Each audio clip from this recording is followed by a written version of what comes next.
Bienvenidas y bienvenidos a Siempre hay algo más, el podcast del Hospital de Salud Mental, donde hablamos de temas que influyen en nuestra vida diaria y nuestro bienestar emocional. Soy la psicóloga Paula Monroy y hoy hablaremos de un tema que influye e impacta en muchas familias en silencio. El capítulo de hoy se titula Cuando la adicción afecta a toda la familia. Y para acompañarnos contamos con la presencia de la licenciada Judith Vintimilla, con más de 40 años de experiencia en el abordaje de las conductas adictivas desde el enfoque familiar. Bienvenida, licenciada. Muchas gracias, Paula. Un placer para mí estar aquí contigo. Ahora, para empezar, cuando hablamos de las conductas adictivas, generalmente pensamos en la persona que presenta la adicción. Sin embargo, ¿por qué es importante entender que la adicción también afecta a todo el sistema familiar? Es importante entender primero algo sustancial. Todos los seres humanos venimos de alguien, ¿no? Y ese alguien es indudablemente la sociedad inmediata de nosotros, que es la familia. Las imágenes parentales que de una manera o de otra hacen que nosotros construyamos nuestra personalidad. Cuando venimos al mundo, venimos ya con una estructura de un temperamento dado por genética, padre o madre, lo que aporten. Y luego construimos el carácter a través de las vivencias, tanto de la parte exógena, que tiene que ver con la estructura familiar y también con la sociedad que nos rodea. Esos dos componentes hacen de que el sujeto o el ser humano formen o construyan su personalidad. Ok, ahí viene la parte importante. Cómo yo, como padre y como madre, doy los valores para que este hijo en esa sociedad que lo rodea pueda manejarse. Entonces, hoy en día estamos viendo de que lamentablemente la sociedad está fracturada. No hay una sociedad donde existan reglas, límites y totalmente controlados. Y no solamente vamos a hablar de la parte endógena en sí, sino de lo exógeno, que va más allá del control que puedan tener los padres dentro de casa. Sabemos que no hay políticas que gobiernen, lamentablemente, estas situaciones que a nivel ya de sociedad o de ciudad en sí, vemos que en los colegios están armándose ya estos grupos que lamentablemente luego forman las pandillas y luego se convierten en grandes sicarios. Entonces, ¿qué pasa? Estamos dándonos cuenta hoy en día, en pleno siglo XXI, de que hay una sociedad lamentablemente enferma. Dentro de lo que construimos, aparentemente de lo que nosotros como padres podemos dar dentro de nuestro sistema familiar, lo que se llama valores, y esos valores están constituidos por reglas, por límites, ¿sí? Y hasta cierto modo por la cultura de nosotros como padres. Pero ¿qué pasa si ese hijo no va reforzado realmente a esa sociedad que lo espera allá afuera? Va a ser presa fácil. Y en el momento que ese chico no tiene con quién compartir lo que le está pasando, indudablemente va a buscar allá afuera el par que sí lo escuche, porque también dentro del sistema familiar no va a encontrar a lo mejor la imagen parental adecuada, porque proviene de un padre que tiene una situación de alcoholismo, tiene una situación de consumo de sustancias, a lo mejor una madre que sale a trabajar y no pasa todo el día en casa, cumpliendo con la misión también de cuidarlos, ¿no? Pero entonces, ¿qué pasa con ese niño o ese adolescente que al no tener el cuidado adecuado dentro del sistema familiar, va a ese mundo externo y encuentra el amigo que le dice conmigo sí? Okay. Y es ahí donde indudablemente comienza de menos a más. Siempre el consumo de sustancias va a empezar por curiosidad, siempre. Y luego esa curiosidad se puede convertir en un consumo ocasional. Y ese consumo ocasional se convierte en un consumo habitual, hasta luego convertirse en una dependencia física y en una dependencia psicológica. Cuando ya hemos llegado a esos niveles, vemos que la estructura ya en sí de él, a nivel biopsicosocial y sobre todo desde el punto de vista social, ya hay un decremento, hay un deterioro, y es ahí cuando vemos que este chico ya está metido en situaciones más allá del autocontrol y del control de los familiares. Bueno, mencionó dos puntos importantes: la genética y la vulnerabilidad. Empecemos por la genética. Cuando habla de genética, tal vez y hay mayor predisposición de generar una conducta adictiva cuando mi papá ya es un adicto. Así es. Está dicho y estadísticamente está comprobado que se puede desarrollar este consumo de sustancias hasta la tercera generación. Y sobre todo, hay más vulnerabilidad cuando la madre ha sido la consumidora y ese consumo puede desarrollarse directamente en un hijo o en una hija sobre todo. Entonces, cuando hay antecedentes de consumo de sustancias, sea esta, alcohol u otras sustancias, hay una gran disposición. Es como que ese hijo viene ya con un terreno abonado. Y entonces en el momento en que comienza a desenvolverse ya en las diferentes esferas, sobre todo en el inicio, yo he tenido pacientes que desde los 8 años ya han abierto las puertas del consumo. ¿Pero por qué? Porque han tenido incluso padre y madre consumidores. Entonces, en el momento que comienzan a desarrollarse con este mundo y alguien viene y les invita y hacen el primer paso, ahí es lo grave, porque no sabemos si es que en esa primera invitación que nos hacen, en ese primer consumo que lo hago, que por lo regular siempre entramos por la puerta más fácil, que es el consumo de alcohol.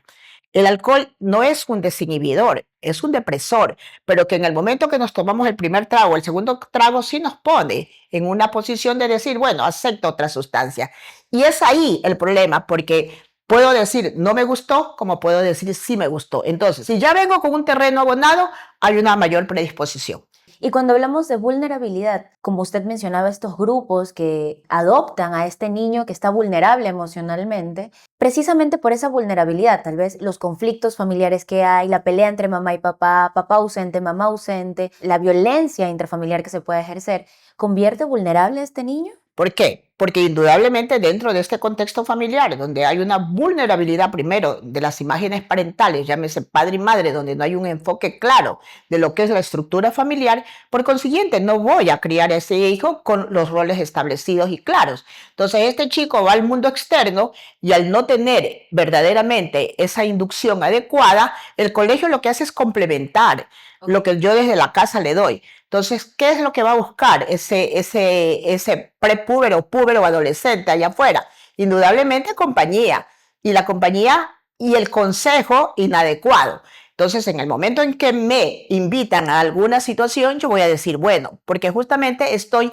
ávido de ser escuchado, ávido de ser atendido, y este me va a proponer algo, y por consiguiente, eso que me va a proponer va a llenar un vacío existencial que lo traigo ya desde casa. En ese caso, el consumo de sustancias también está ligado a esta parte emocional y estos desafíos emocionales que se presentan también que traigo desde casa. La parte del consumo tiene que ver muchísimo con esa inestabilidad emocional que traigo incluso desde el vientre de mi madre, porque si mi madre tiene conflictos a nivel pareja, a nivel familiar y yo estoy dentro del vientre de mi madre, ya estoy absorbiendo esa inestabilidad y en el momento que vengo al mundo, vengo a un ruido ya hecho desde que estoy dentro del vientre. Entonces yo ya voy con esa predisposición. Soy un niño inquieto, un niño irritable, un niño que no se complace con nada y en el momento que ya me toca salir al mundo externo, lógico, me voy a encontrar con personas que aparentemente me van a dar la tranquilidad. ¿Y qué me va a dar la tranquilidad? El consumo. Un consumo, por ejemplo, de marihuana. Aparentemente el primer sorbo que haga de marihuana, ¿no? Me voy a sentir relajado, me voy a sentir complacido y por ende voy a buscarlo nuevamente. Ya no me van a venir a ofrecer, sino que yo ya comienzo y busco. A lo largo de su experiencia profesional, ¿cuáles son los cambios más frecuentes que observa en las dinámicas familiares cuando uno de sus miembros desarrolla una conducta adictiva? Es importante entender que dentro del enfoque familiar, vamos a hablar de una familia nuclear. La familia nuclear está compuesta por padre, madre e hijos. Pero decimos, la familia perfecta no existe. La familia justamente, como la tierra se mueve la familia. ¿Ok?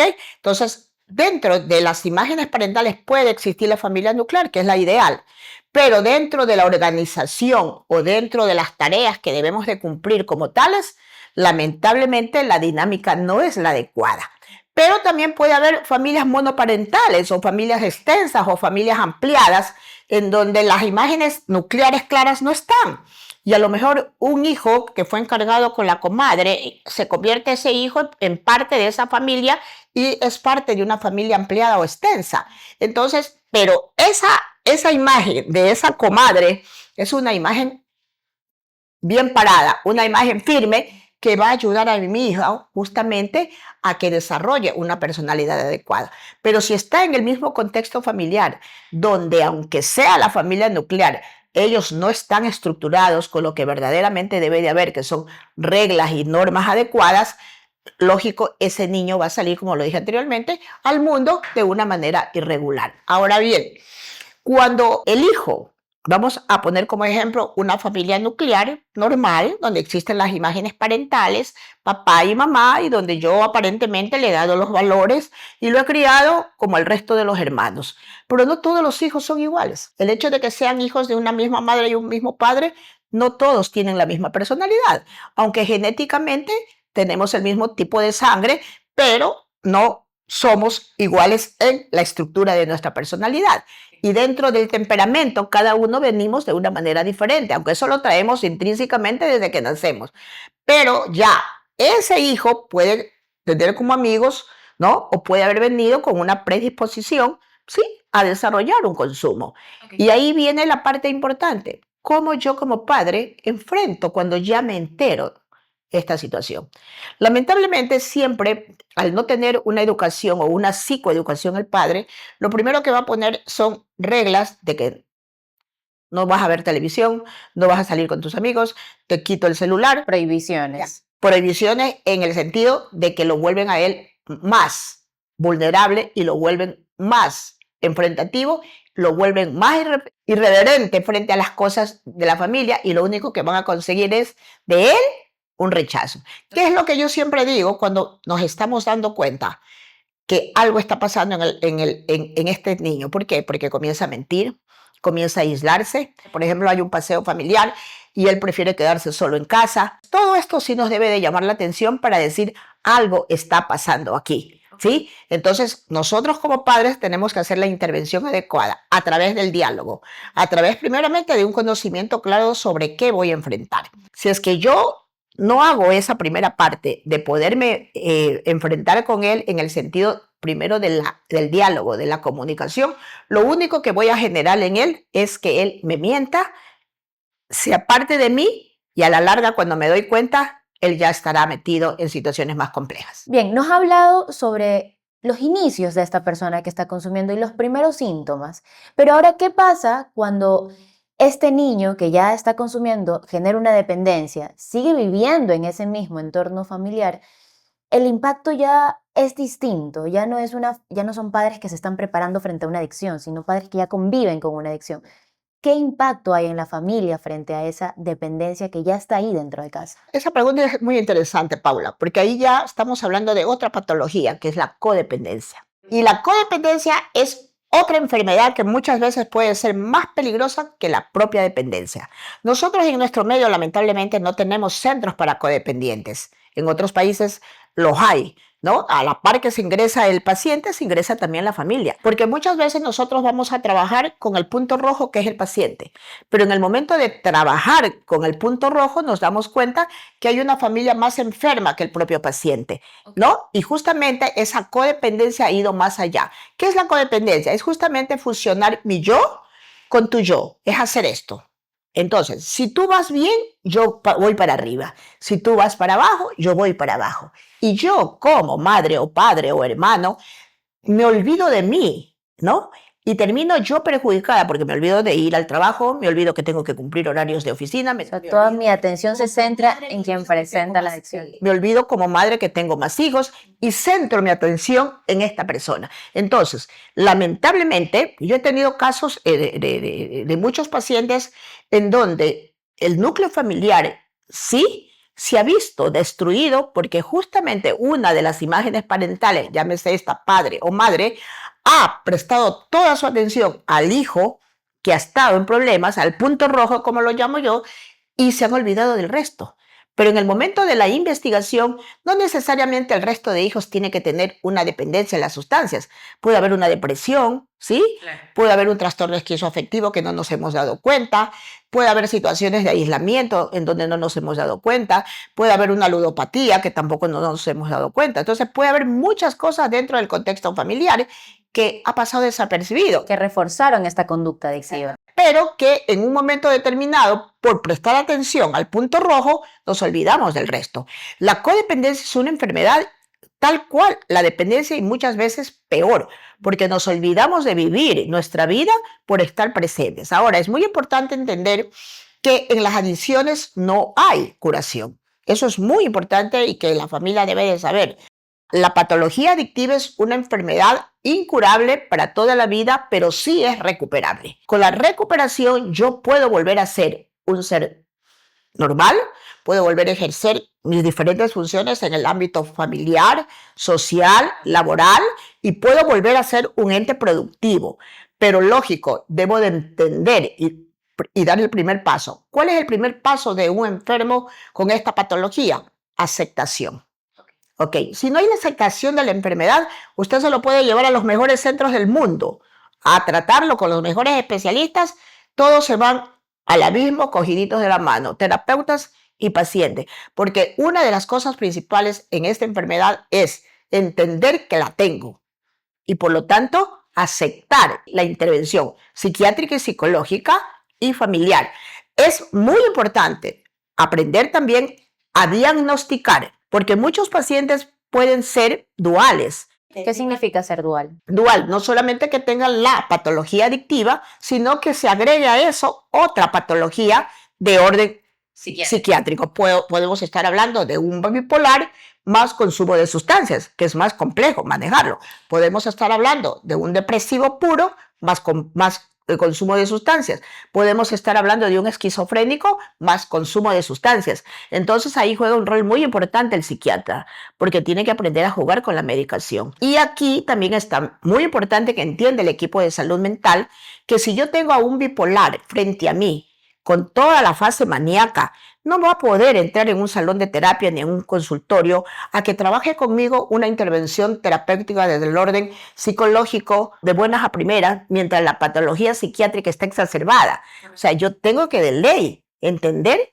que debe de ser medicado el paciente. Y una vez que él esté estable, entra mi intervención terapéutica. Y ahora, licenciada, ya que habla de esta patología dual, ¿es posible que frente a un consumo de sustancia, considerando tiempo y cantidad de consumo prolongado, se puede desarrollar un trastorno mental? Aquí está la situación del huevo y de la gallina, que fue primero, ¿no? Okay. ¿Por qué? Porque puede ser un individuo que haya venido con un terreno abonado ya para desarrollar una patología psiquiátrica y lo único que hizo el consumo de sustancias fue empujarla y que se desarrolle. O también puede darse el caso de que no había ese terreno abonado de una patología psiquiátrica y el consumo de sustancias en consumo de altas dosis y no solamente un consumo de una sola sustancia, sino la variabilidad del consumo de varias sustancias a la vez pudo haber generado un deterioro orgánico cerebral. Puede pasar también eso. Y que ese deterioro orgánico cerebral lo puede llevar a una enfermedad mental. Yo he tenido pacientes, y los tuve cuando trabajé en otra institución, fueron dos chicos que vinieron de otro país a pasar sus vacaciones de grado aquí en el Ecuador y se fueron a un balneario que todos conocemos, que es muy conocido aquí en el país. Y ellos consumieron toda clase de sustancias y luego de eso vino el preparado mágico del alcohol con otra sustancia más. Eso hizo de que ellos en el momento que consumieran estas dos cosas, sustancias sólida y líquida, hagan un cuadro psicótico. Y ese cuadro psicótico puede llevar a alucinaciones auditivas, a alucinaciones visuales y puede darse el caso también que se queden prendidos en ese cuadro psicótico y ya no vuelvan a su estado normal. Una psicosis inducida por sustancia. Pero algunos casos sí. Hay como quien dice, el reverso de la situación y ya salió del cuadro. Pero muchos casos, y este caso específico que le digo, de estos dos chicos que vinieron, lamentablemente se quedaron guindados en el cordel y no volvieron a la realidad. Viéndolo desde que ahora son dos miembros de una familia enganchados con el consumo de sustancias y a su vez han desarrollado una enfermedad psiquiátrica, ¿cómo le impactó eso a la familia? Lógico, no eran de aquí. Dijeron, ¿cómo? Si no hay nadie en la familia, ¿qué pasó? ¿Qué consumieron? Entonces ahí viene también una cuestión. A todos los organismos, ¿sí? Por eso hablamos siempre de que hay enfermedades y enfermos. O sea, no todos reaccionamos de una misma manera. A lo mejor cualquiera de nosotros pudimos en algún momento haber consumido, por curiosidad, dame un pito de marihuana o dame un porro de marihuana, lo consumí y dije, no me gustó. Pero puede pasar que me enganché y sí me gustó. Como una ruleta de la suerte. Exactamente. Entonces, hay casos de que muchos han consumido todas las sustancias que estos chicos consumieron, más el bendito alcohol, este preparado que le dieron, y no les pasó nada. y por eso le dijeron al otro hazlo, pero el organismo de ellos no estuvo preparado para esa combinación. Hicieron una reacción psicótica y lamentablemente no volvieron a la realidad. Es bastante penoso escuchar este tipo de situaciones y que se repite más de una vez. Por eso siempre estamos en este caso con la incógnita de que ¿qué fue primero? ¿Él vino con un terreno abonado para ya desarrollar una enfermedad psiquiátrica o la sustancia lo único que hizo fue empujarla? O también la sustancia lo llevó a un desarrollo de esta enfermedad psiquiátrica con una reacción psicótica producto de varias sustancias que pudieron haber consumido. Hubo aquí una ola de consumos en el año 2017 y cuando estos chicos de las escuelas y de escuelas ya y de colegios, niños y prepúberes y adolescentes que comenzaron a consumir la bendita H, que en sí no era la heroína, no era la heroína pura. Si nos pusimos yo trabajé mucho en ese tiempo con este tipo de pacientes y era una mezcla de toda la basura que pudo haber. Restos de pintura, excrementos de ratas, cemento puro y una mínima dosis de heroína. Todo eso era mezclado y los chicos la inhalaban. Por lo asequible que también era esta sustancia. Pero ¿qué hacía en el organismo de estos chicos? Desarrollaba una gran dependencia, que ellos podían estar tranquilos máximo 2 horas o 3 y tenían que consumirla de nuevo porque si no, había en ellos una gran agitación, ¿sí? Y una gran agitación psicomotora que indudablemente pedían. ¿Y cuál era la reacción de la madre o del padre? De no saber qué hacer y los dejaban amarrados a la pata de la mesa, a la pata de la cama, hasta ellos poder ir a trabajar. Y lamentablemente los hospitales se quedaron cortos frente a la atención de este tipo de la demanda que hubo. Entonces hubo muertes, hubo muchas muertes. ¿Por qué? Porque lamentablemente en el momento de tratar, el personal de salud mental muchas veces, no voy a decir que ellos no estaban preparados, sino estas benditas personas que se consideran parte del equipo de salud mental, adictos que han sido recuperados y ellos creyeron que estaban en la capacidad de poderlos controlar, abrían una casa como una clínica de reposo, entre comillas, donde no había psiquiatra, nada, cuando esta patología, este consumo de H, lo primero que tenía que hacerse es en cualquier hospital, de tipo incluso general, porque había que desintoxicarlos y trabajar en ellos lo que normalmente conocíamos como el síndrome de abstinencia. Una vez estabilizados en todo sentido, incluso la parte cardiológica era muy importante observarla, porque muchos de ellos hacían paro cardíaco. Entonces, una vez estabilizados, podían ahí sí pasar a una sala de terapia y a una intervención psicológica. Sabemos que en muchas familias aparecen ciertos roles para adaptarse a la situación, como el cuidador, el protector o quien intenta resolver todos los problemas. ¿Qué roles suelen surgir y qué consecuencias pueden tener para la salud emocional de cada integrante? Conocemos diferentes tipos de familia. Y como lo dije hace un rato, voy a poner el ejemplo de una familia nuclear. ¿Qué pasa en la familia nuclear? Donde la imagen del papá, un empresario, una madre ama de casa, con las empleadas habidas y por haber en casa, que no tienen el tiempo necesario para ir a los colegios de los hijos y mandan a los choferes a retirar las libretas, poca presencia del padre y poca presencia de la madre, aunque esté presente en casa con los hijos. Yo he tenido pacientes en que me han dicho, yo las narices de mi madre he consumido y ella no se ha dado cuenta. ¿Y cómo has empezado? Bueno, robándome la medicación de mi abuela, los psicotrópicos que mi abuela toma para dormir. Entonces, ¿qué se convertía ese adolescente? Primeramente en un fármaco dependiente.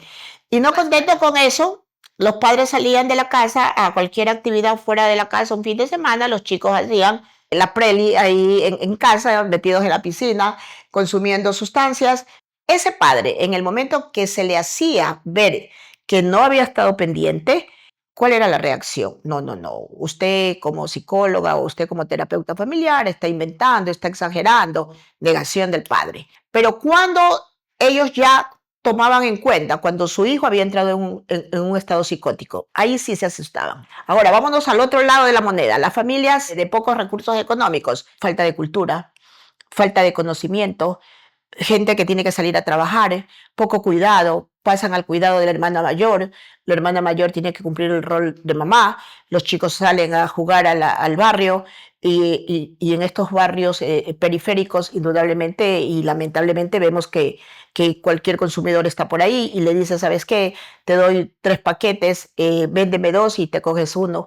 Y ahí comenzamos. Entonces, ¿cuál es la reacción de esa madre que llega agotada en la noche? La hija mayor le da la queja que se salió todo el día y la madre coge el látigo y le pega. O simplemente le justifica, lo evita. Evita. Y cuando nos damos cuenta, ya tenemos el caso montado y ahí es cuando viene no la búsqueda inmediata del profesional, sino primero viene la agresión. Y ante esa agresión, indudablemente, vamos luego a ver niños que van en contra de la familia y estos niños son unos niños violentados y unos niños resentidos que luego buscan en la sociedad de afuera, ¿sí?, el soporte, y esos son los que hoy en día tenemos como los benditos las personas que son contratadas para matar, son los sicarios. Ustedes ven hoy en día que niños ya están metidos en bandas, porque lamentablemente, y lo puedo decir por trabajar en estos 40 años, que la estructura familiar lamentablemente no tiene conciencia clara de cómo manejar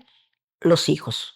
Y esta parte de desconocimiento hace que trabajemos de una manera equivocada. En ese caso, según lo que menciona, las familias buscan este acompañamiento profesional cuando ya todo está incendiado, para apagar el incendio, no para prevenirlo. Así es. Y también siendo así, anteriormente pues nos hablaba también de esta codependencia que también viene de esto, de buscar el profesional cuando ya no tengo más recursos, cuando en realidad nunca los tuve y debí buscarlo de forma inmediata. Entendemos la codependencia de que tal vez, y el adicto es adicto a la sustancia, pero el codependiente es adicto al adicto. Más o menos así. Perfecto. Y como lo dije hace un rato, el codependiente se vuelve más ciego que el propio dependiente, porque estoy viendo, Y es igual de peligroso estoy viendo el problema, pero lo justifico. y lo aporto también en silencio de forma inconsciente. Así es. Siendo así, ¿cómo puede una familia brindar apoyo a un ser querido con una conducta adictiva sin caer en conductas que, aunque tengan buena intención, terminen favoreciendo o manteniendo el problema? Mire, una de las partes muy importantes es aprender primeramente a ser familia. Como se lo dije, la familia rota como la tierra. En la familia tenemos crisis y crisis buenas y crisis fuertes. Y las crisis son muy buenas y son efectivas porque de las crisis aprendemos. Cuando tenemos crisis familiares, siempre nos deja una lección la crisis. Las crisis pueden ser por muerte de un familiar, por divorcio, por falta de dinero. Entonces, de esas crisis, la familia tiene que aprender y la familia tiene que sacar resultados de esas crisis. Pero si no sacamos resultados y más bien nos hundimos y me quedo en la posición de pobrecita de mí, usted sí se ha dado cuenta. Voy a ponerle un caso que a lo mejor va a traer cola. Se quema una casa en un sector periférico de la ciudad. Se quemó la casa. Hubo un incendio. ¿Y usted qué ve en los medios de comunicación? Lo primero que está pidiendo la familia es ayuda del gobierno. Y si no llega la ayuda del gobierno, me pongo bravo. O sea, perdón, la palabra molesto. ¿Qué quiero decir con esto? Quiero decir que lamentablemente nos volvemos seres dependientes. Seres dependientes de todo. ¿Ok? Y lo voy a decir con mi experiencia. Yo trabajé muchísimos años en esto y en terreno. Ya a mí me tocaba salir a hacer visitas domiciliarias 1 de la tarde. Y yo me iba a cualquier barrio de la ciudad de Guayaquil y encontraba a los padres de familia con el equipo de sonido en los portales y jugando el naipe. Yo pregunto, ¿cómo esta familia luego reclama derechos y reclama por qué no tengo plata? Porque voy a suponer que ese padre de familia tenga el turno de la noche. ¿Y por qué no aprovecho el día para también tener otro trabajo? Y hacer que el ingreso económico sea mayor del que tengo. Entonces me convierto en víctima. Y al convertirme yo en víctima del resto o de la sociedad, no voy a salir adelante. Los seres humanos, para lograr tener lo que se tiene, hay que trabajar. Nada cae del cielo. Entonces, ¿qué pasa? Si yo estoy en un sistema familiar donde mi hijo me está viendo que yo soy un vago como padre, ¿ok? Que todo el día me paso acostado jugando naipe o tomando o con el equipo de sonido y en la noche recién me voy a trabajar, ese hijo me va a decir, ¿y mi papá por qué no va a trabajar? ¿Y por qué nos hace falta plata para la comida cuando él podría ser más productivo? ¿No? Y ahí viene justamente la parte que se trastoca. ¿Qué pasa? ¿Por qué sales a trabajar tú como niño? Porque mi papá me manda a trabajar y si no llego con $20 en el día, me pega. Okay.